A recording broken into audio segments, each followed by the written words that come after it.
Hey there, this is Tom Webster, and this is Sounds Profitable for Tuesday, August 16th, the podcasting problem hiding in plain sight. A couple of months ago, we released our first research project here at Sounds Profitable, The Creators, and the response to this project has truly been overwhelming, and we're more inspired than ever to continue to provide the industry with key insights and information that's going to help push podcasting forward. One of the data points from The Creators has been kind of gnawing away at the back of my mind, especially since it's not the first time I've seen data like this. We asked our sample of creators when they started listening to podcasts, and here's what they told us. 42%, more than 4 in 10, say they've been listening to podcasts for less than a year. That means many of the people who say they've ever worked on a podcast are actually fairly new to podcasting. Now, taken as a data point specific to creators, one implication is that many creators actually came to podcasting as creators first and not necessarily as regular consumers of podcasts. And this is fairly intuitive, and I'm sure that many of the million or so shows on Anchor, for instance, were created by relative newcomers to the medium. Here's the thing, though.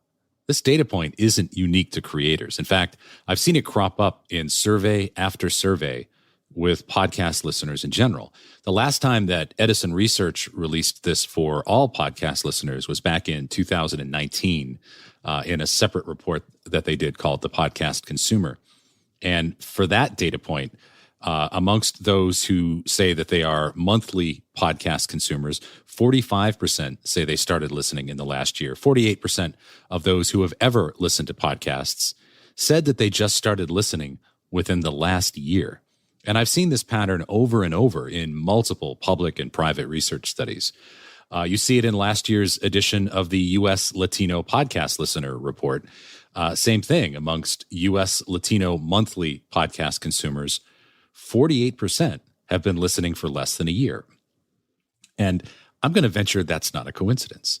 Nielsen put out a similar stat earlier this year indicating that 51% of podcast listeners have been listening for less than 2 years. And I've not been able to ferret out the original source for that data, so we'll just let that lie. All right, so what's the big deal? I mean, this is all good news, right? Well, the issue here is that with all of these data points indicating that 40% or more of regular podcast listeners are fairly new to the medium, you also have to square it with the growth curve for podcasting in general. And if you look at how podcasting has grown year over year, just looking at the most recent Infinite Dial, in the last 5 years, monthly podcast listening has gone from 24% to 26%, then 32, 37, 41. There's growth, and it's good, solid growth at that. But there's nothing in this chart that hints at such a massive influx of new listeners. If 40% of podcast listeners are kind of new to the medium, we might expect the growth curve to be a little bit steeper. And there is, of course, a logical explanation for this, assuming that all of these studies are correct. And I mean, I worked on them, so I have some confidence. And it's one word: churn. What these data taken together all suggest is that the inexorable march to the mainstream for podcasting has not been an unfettered climb, but rather a case of continually moving 3 steps forward and 2 steps back. And that is the issue that podcasting as an industry really hasn't confronted in any meaningful way, and that's churn. Now, churn might be a difficult concept for longtime podcasters to grapple with. After all, we're all fans of the medium, and we've made a place for podcasting in our daily habits. Now, that's true for many listeners who have been around for the last 5, 10, or even 15 years. For us, our next question when one podcast ends is, well, what's the next podcast? But I submit that this is not true for the newest fans of the medium. For them, encountering podcasting for the first time, maybe in 2020, 2021, or even this year, they came for a show. And when that show is over, or the listener is tired of it, the question newer listeners ask is not what podcast should I listen to next? They might not even ask a question at all. TikTok is always there. Now, I absolutely know people in my extended orbit of friends and family who have dropped off the rolls of podcasting.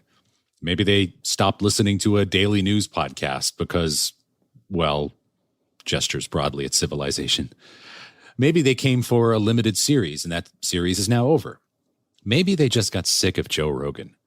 Whatever the reason, we can't assume that when someone finishes a podcast that they're automatically headed for another one. When you think about it in that regard, you think about cross-promotion a little bit differently. Today, networks have figured out the power of cross-promotion to build audiences for new shows.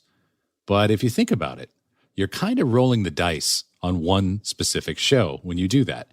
We assume that fans of Unsolved Murder Case Podcast number 1 will naturally like Unsolved Murder Case Podcast number 2. But what if they aren't that interested? What if it doesn't grab them? A valuable inventory slot was spent on that promotion. But if the subject of the promoted podcast doesn't grab, that listener is cut loose. And there's no guarantee that they're going to listen to another podcast, period.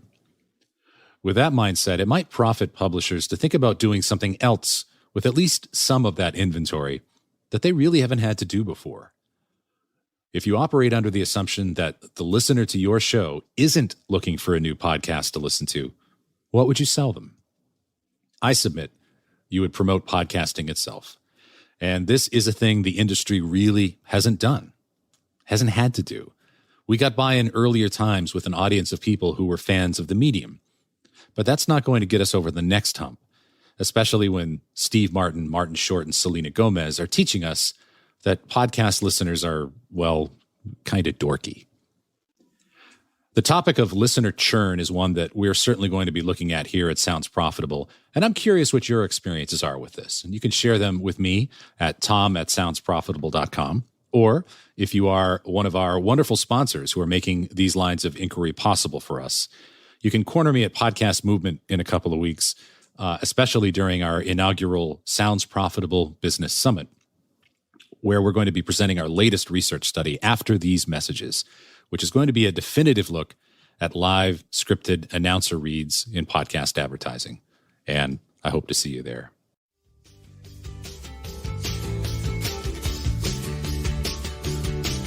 Before we go, I just want to let you know that this episode was produced with the help of Spooler. With a simple drag and drop interface, Spooler helps podcast publishers and app developers get audio to listeners faster and easier. And you can find out more at spooler.fm.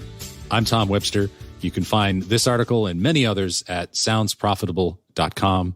Thanks for listening. We'll see you next time.